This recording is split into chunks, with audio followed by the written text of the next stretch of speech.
जय श्री कृष्णा। ब्रह्म ऋषि किसे कहते हैं और ब्रह्मनिष्ठि किसे कहते हैं? बहुत अच्छी बातें हैं, पूरी जरूर सुनिएगा। ब्रह्मनिष्ठि भी होना है और श्रोत्री भी होना है। निष्ठा के बिना खाली श्रोत्री हैं तो भी एक तरह का ये पैरालिसिस होता है। कई लोगों में सुनाने की वासना, इच्छा आ जाती है कि मैं ज्ञान सुनाऊं, मैं तो बहुत अच्छा सुनाता हूँ, और चार लोग भी आकर उसकी तारीफ करते हैं, आप तो बहुत अच्छा सुनाते हैं। लेकिन वह सबको प्रभावित कर सकता है, प्रकाशित नहीं कर सकता। किसी के ऊपर अपनी बातों से प्रभाव डालना, अच्छे अच्छे दृष्टांत, किस्से, कहानियाँ सुनाना, सिद्धांत वह बोलना आ जाता है, पर जीवन में उसकी रहत नहीं है। किस्से कहानियाँ तो सब सुना देते हैं, पर रहनी है जीवन में? नहीं है। ज्ञान की निष्ठा नहीं है। जब परिस्थिति आई तो वह फिसल जाता है। जैसे कोई आदमी डूब रहा था और किनारे पर खड़े हुए व्यक्ति ने उसको व्याख्यान दिया। कैसे? भाई अपनी बॉडी को ढीला छोड़ दो, ऐसे हाथ चलाओ, ऐसे पैर चलाओ, पानी को पीछे करते हुए चलो। बोलता रहा। तो क्या वह नदी में से पार हो सकता है, बाहर आ सकता है? नहीं आएगा, डूब जाएगा। और जो व्यक्ति उसको सुना रहा है, क्या उसको खुद तैरना आता है?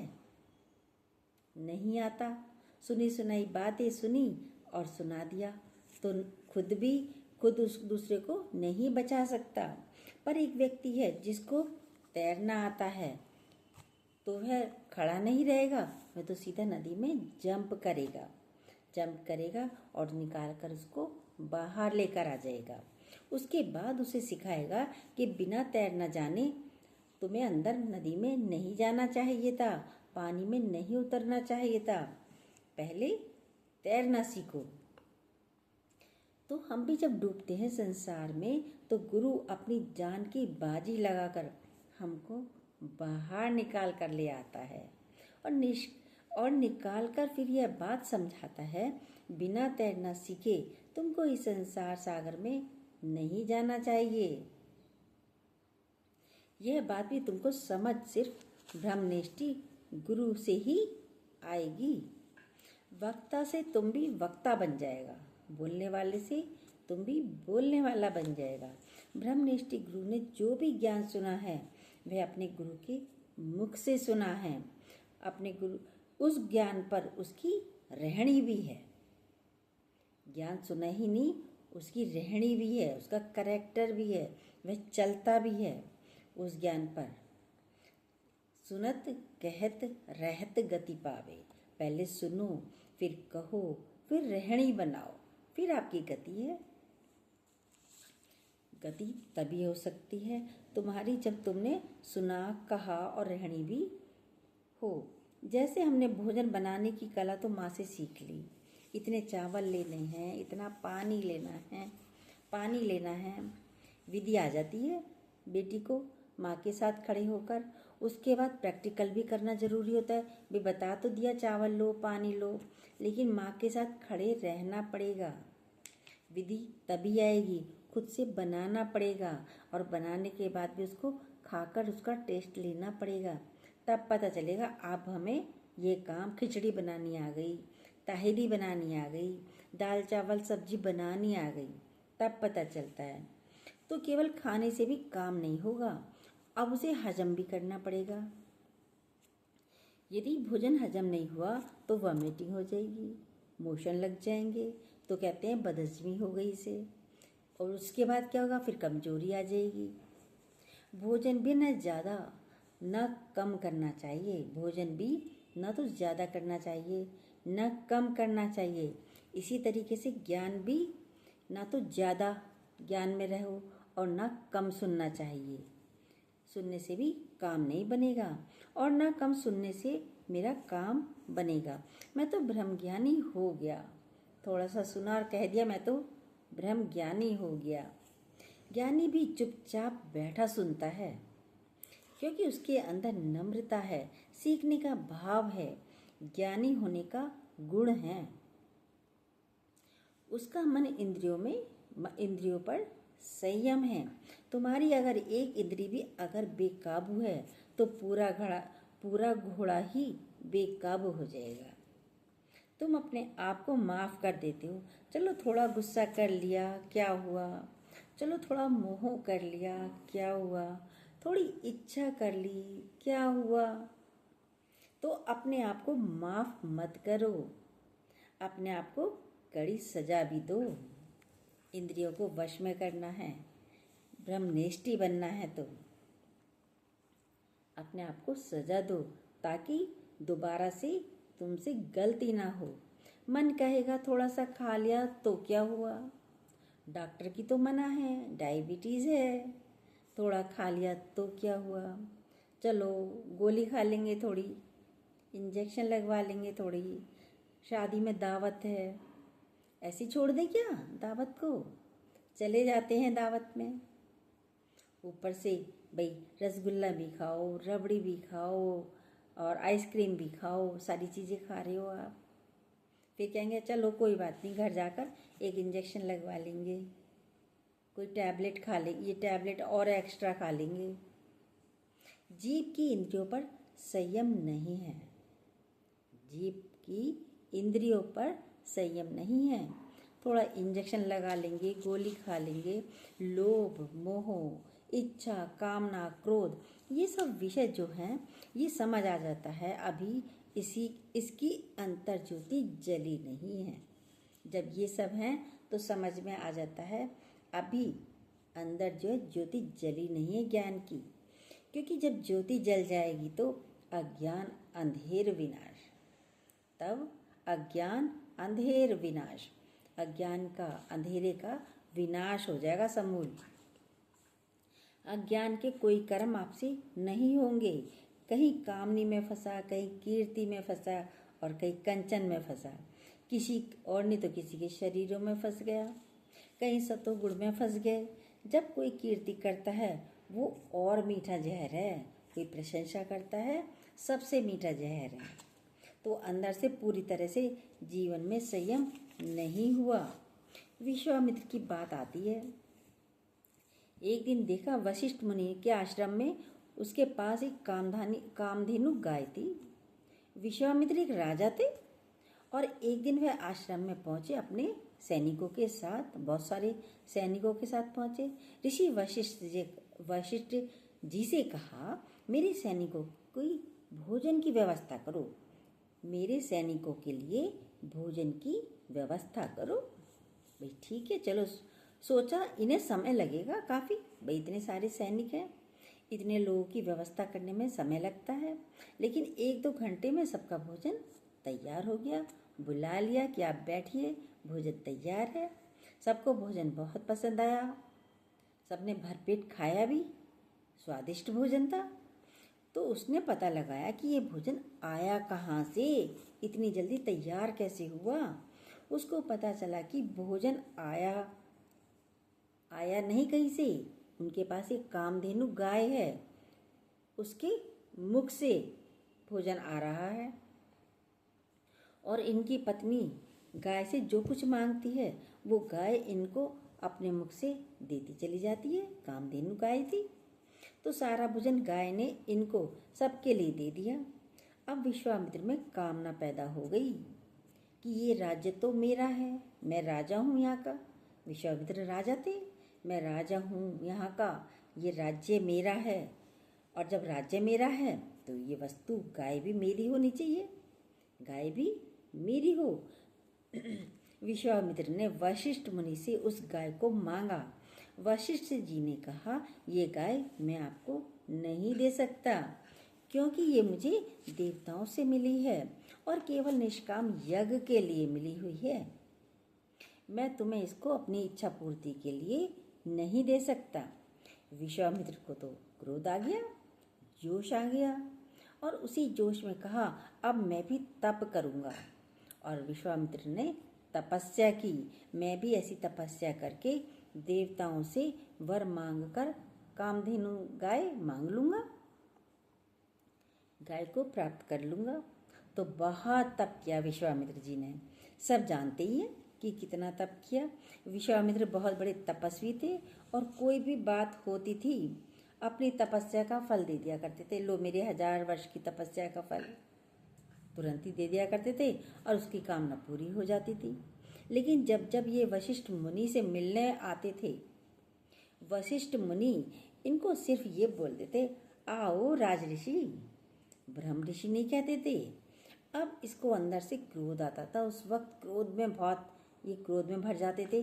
बताओ, मैं इतनी तपस्या करता हूँ, इतने शास्त्रों का मुझे ज्ञान है, इतना मैं ब्रह्म ज्ञानी हो गया हूँ, और ये मुझे राज ऋषि कह के बुलाते हैं। ये मेरे को ब्रह्म ऋषि क्यों नहीं कहते हैं, ये मेरे को राज ऋषि क्यों बुलाते हैं। और उस क्रोध में आकर उसने वशिष्ठ जी के 100 पुत्रों का वध कर दिया। क्रोध नहीं गया तभी तो हत्या की, तपस्या तो की, लेकिन क्रोध नहीं गया। जब क्रोध नहीं गया तो ब्रह्म ऋषि कैसे बन सकते हैं? नहीं बन सकते। और उसी के कारण उन्होंने, विश्वामित्र जी ने वशिष्ठ जी के 100 पुत्रों की हत्या कर दी।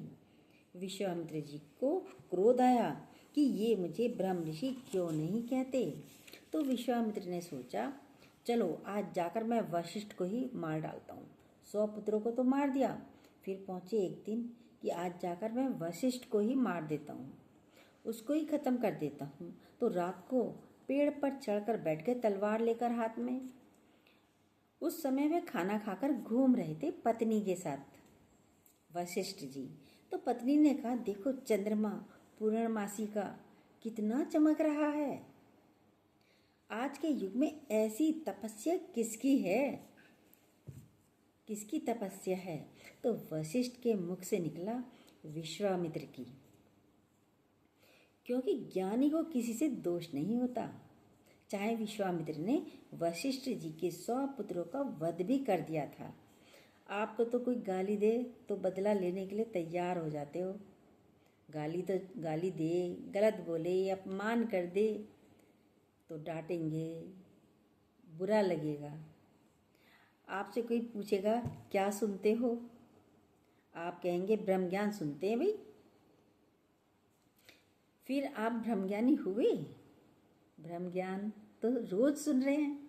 रोज हम जो बातें करते हैं ब्रह्मज्ञानी के मुख की बातें हैं, गुरु जी की बातें हैं। तो क्या ब्रह्मज्ञानी हुए? नहीं हुए। सुनिए आगे। तुम्हारे अंदर गया ब्रह्म ज्ञान। जैसा जीवन तुम्हारा गुरु चाहता है वैसा आपका जीवन बना, और आप भी चाहते हो हमारा जीवन कैसा बने? गुरु जैसा। गुरु आपके जैसा बने जीवन हमारा। लेकिन क्या करते हैं? गुरु तेरी जैसी बने जीवन हमारी। अब आप बाहर से वेश बना लिया, गुरु जैसा साड़ी पहन ली, बाल बना लिए, जूड़ा बना लिया, अब मैं भी गुरु जैसा लगता हूँ। तो क्या गुरु हो? मैं भी भगवान हूँ। कर्म भी ज्ञानी की कॉपी करने लगते हैं, कर्मों की कॉपी करने लगते हैं ज्ञानी के, गुरु की। इनके यहाँ प्रसाद बंटता है, हम भी प्रसाद बांट देते हैं। इनके यहाँ फूलों की होली खेली जाती है ना, तो लो हम भी फूलों से होली खेलते हैं। बाहर की कॉपी करना तो बहुत आसान है, एक तोता भी कर सकता है। राम राम सब कहें, कहने को विचार, वही राम साधु कहे, वही कहे संसार। वही राम साधु भी कहता है, साधु राम कहकर उस राम में गुम हो जाता है। संसार वाले राम राम कैसे कहते हैं? डर लगता है तो बोलेंगे हरे राम हरे राम हरे राम। पैर लग गया, हरे राम हरे राम हरे राम। या कोई बड़ा है तो भी अच्छा राम राम जी ऐसे करते हैं। राम राम कहने का अंदर का भाव क्या है? तुम रमे उसमें, राम में नहीं रमे। मंदिर जाने वाले बता, क्या तुमने जीवन बदला है? फिर माला के मन के अपना भी मन बदला है। मालाएं तो फेर रहे हैं खूब, राम राम राम राम राम राम। मन बदला? नहीं बदला। आज भी वही क्रोध है, आज भी वही लोभ है, आज भी वही मोह है, आज भी दूसरे के प्रति कड़वाहट है। ऐसा नहीं होना चाहिए। मन से अहंकार नहीं गया, क्रोध भी नहीं गया, राग द्वेष भी नहीं गए। हम भी आश्रम बना लें, हम भी पैसा इकट्ठा कर लें, अंदर से निरासक्त भाव हुआ ही नहीं। सत्संग सब सुनाते हैं, अंदर से भय मुक्त हुए। सत्संग तो सुनाया, क्या आप भय मुक्त हुए? निर्भयता आई, निडरता आई, अंदर के विकार नष्ट हुए, अंदर का राग द्वेष नष्ट हुआ। या मन में अभी भी कोई ना कोई द्वेष का कीड़ा पल रहा है, कोई विकार आपका अभी भी रह गया है। क्या अपने को ब्रह्मज्ञानी कह सकते हो? क्या अपने को ब्रह्मज्ञानी कह सकते हो? क्योंकि मोह है, इच्छा है, क्रोध आता है, क्योंकि कामना है, ख्याल चलते हैं, शांति नहीं आई, तो ज्योत भी जली नहीं अंदर। जब ज्योत नहीं जली तो ब्रह्मज्ञानी नहीं कह सकते। अंदर सतगुरु का डेरा, अंदर ज्योत जलती है। तुम देखो, एक मक्खी होती है, कचरे पर भी बैठती है। मक्खी कचरे पर भी बैठती है, तुम्हारे शरीर पर भी बैठती है, तुम्हारी कभी कभी साड़ी पर भी बैठती है। वही मक्खी कभी जमीन पर भी बैठती है, पर एक जगह नहीं बैठती। वो कौन सी जगह है? आग। अगर आग जल रही है, क्या आग के ऊपर मक्खी बैठेगी? नहीं बैठेगी। कभी देखा है मक्खी को आग के ऊपर बैठते हुए? नहीं देखा होगा, बैठती ही नहीं। आग के ऊपर मक्खी कभी बैठती ही नहीं। किसी ने देखा? नहीं देखा। ज्योत के ऊपर बैठे हुए देखा?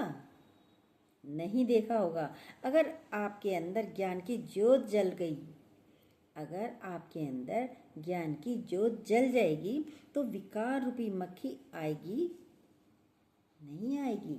वासना की मक्खी आएगी? नहीं आएगी। चाहना की मक्खी आएगी? नहीं आएगी। अगर आ रही है मक्खी, तो ज्योत जली नहीं है अभी आपकी। ज्योत का चित्र बन गया, दीपक का चित्र बनाकर तुमने घर में लगा दिया। दीपक का चित्र देख करके मक्खी नहीं भागेगी। पर सच में आग प्रकाश है, सच में अगर प्रकाश है तो वहाँ पर मक्खी नहीं बैठेगी। जंगल में ऋषि मुनि बैठते हैं, रात के समय भी रहते हैं, सोते हैं।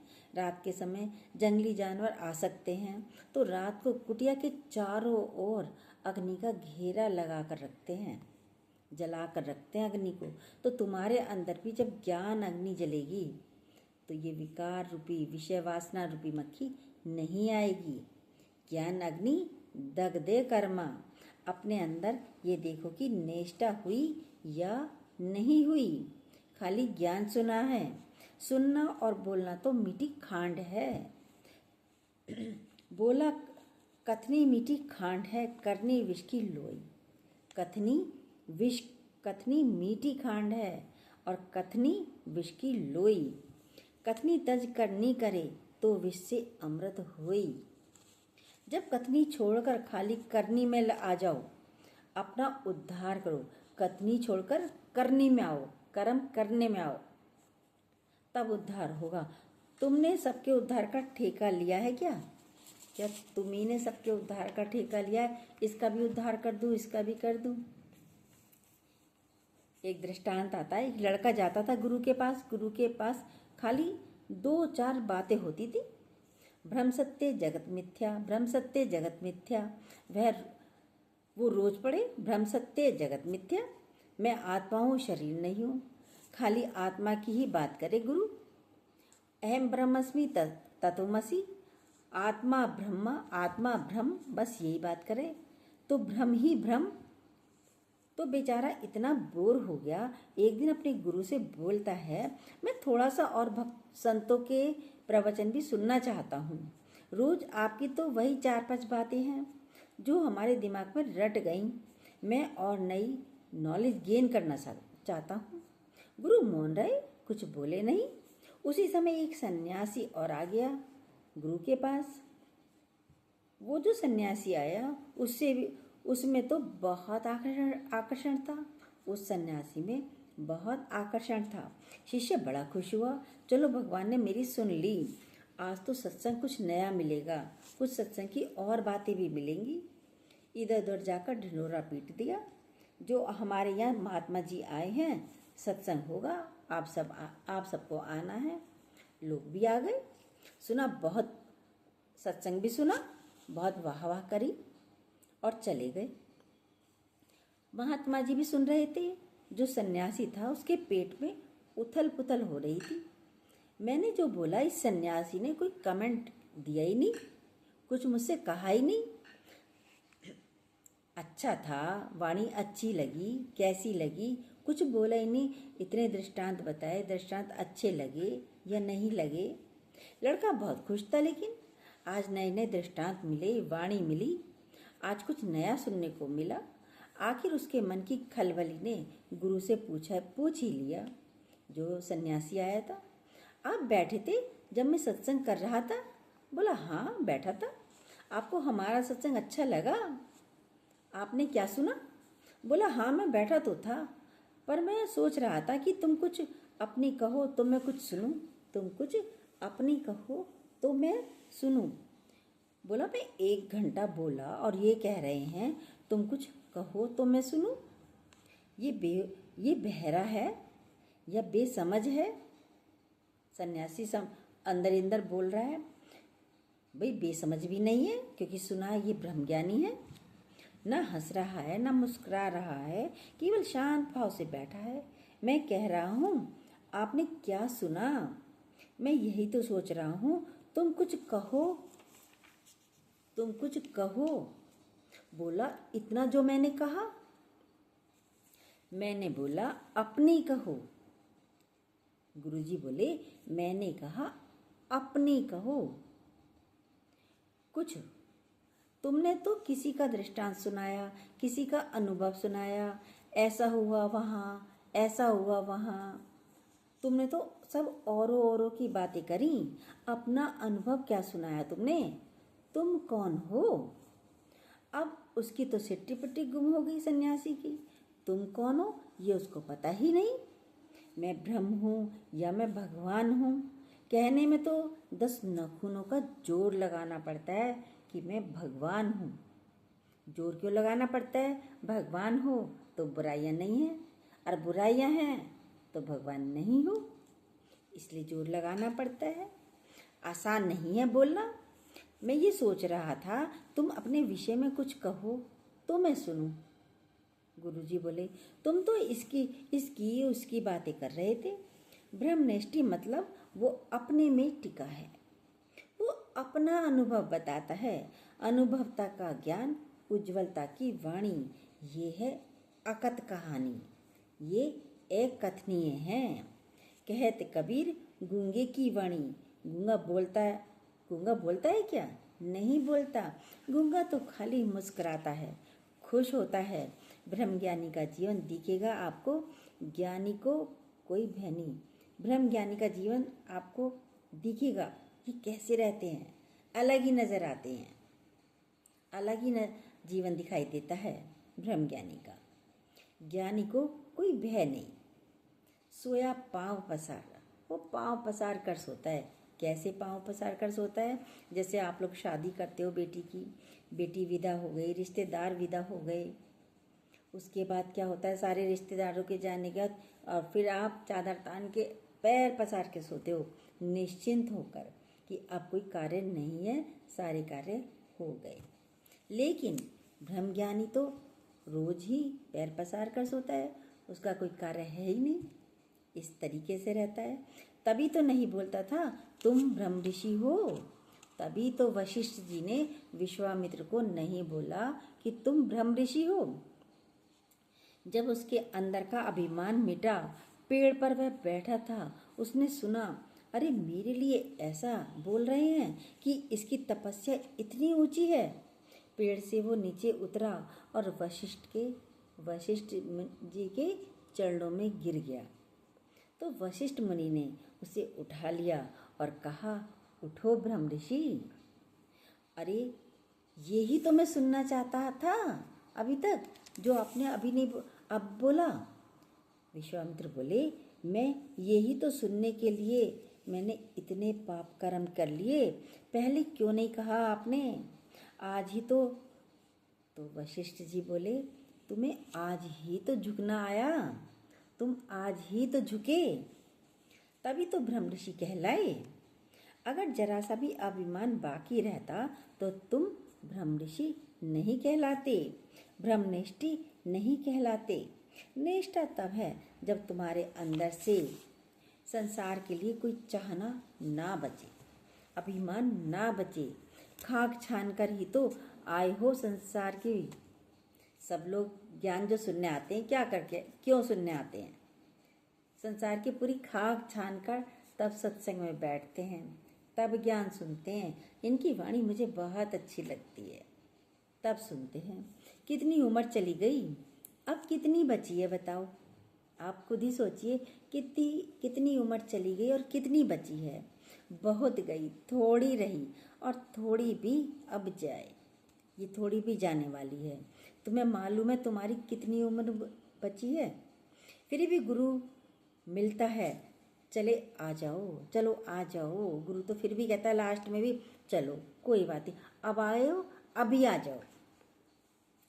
अभी जो बचा है समय उसको ही संभाल लो, उसी रस्सी को पकड़ लो जो रस्सी का छोर बचा है, जो उम्र बची है। मतलब बाल्टी अंदर है, रस्सी काफ़ी अंदर चली गई है, पानी भरना है तुम्हें, तो लास्ट छोर को कस के पकड़ लो, कस के पकड़ कर बैठो, उसको खींचो। फिर जब खींचोगे तो बाहर बाल्टी भी आ जाएगी, रस्सी भी आ जाएगी और पानी भी आ जाएगा। तो इतनी सी भी आयु तुम्हारी यदि बची है तो इसको खींच सकते हो तुम, तुम्हारे हाथ में है ये भी। अब भी तुम भगवान से मिलकर एक हो सकते हो। हिम्मते मर्दा तो मदद खुदा। यदि आप अपनी हिम्मत करोगे तो खुदा तो मदद करेगा ही, भगवान तो आपकी मदद करेंगे ही। अंदर हिम्मत तो रखो, आई कैन डू। हमेशा ये कहो आई कैन डू, मैं कर सकता हूँ। ये मत कहो आई कांट डू, मैं नहीं कर सकता। ये नहीं कहना मैं नहीं कर सकता, ये तो कहना ही नहीं है। ये कब तक बोलेंगे मैं नहीं कर सकता? हमेशा ये बोलना है I can, I can, I can do, I can do. खुदी को कर बुलंद इतना खुदी को कर बुलंद इतना कि हर तकदीर से पहले खुदा बंदे से खुद पूछे, बता तेरी रजा क्या है। इतने बुलंदियों पर पहुंच जाओ, खुदी को बुलंद करो, आत्मा को इतना ऊंचा उठाओ। जब खुदी जाएगी तभी खुदा होंगे। अभी खुदी पड़ी है, फिर खुदा से जुदा हो। अभी तो मैं मेरे ये सब पड़े हैं अंदर खुदे हुए, तो भगवान से खुदा से दूर हैं। मैं खुदी तलक जुदा था तेरे मिलन से पहले। जब तक तेरा मिलन नहीं हुआ खुदी नहीं गई। और गुरु से मिलने पर उसी दिन खुदी चली जाती है क्या? नहीं, ऐसा भी संभव नहीं है कि उसी दिन खुदी चली जाए। इसके लिए भी निरंतर अभ्यास, निरंतर वैराग्य होना चाहिए। गीता में भगवान ने बोला है, हे अर्जुन, नित अभ्यास नित वैराग्य से मैं शीघ्र मिलता हूँ। जय श्री कृष्णा। जो न्यू हो प्लीज़ सब्सक्राइब कीजिएगा, बेल को दोबारा प्रेस कीजिएगा और अपने लाइक और कमेंट भी ज़रूर कीजिएगा।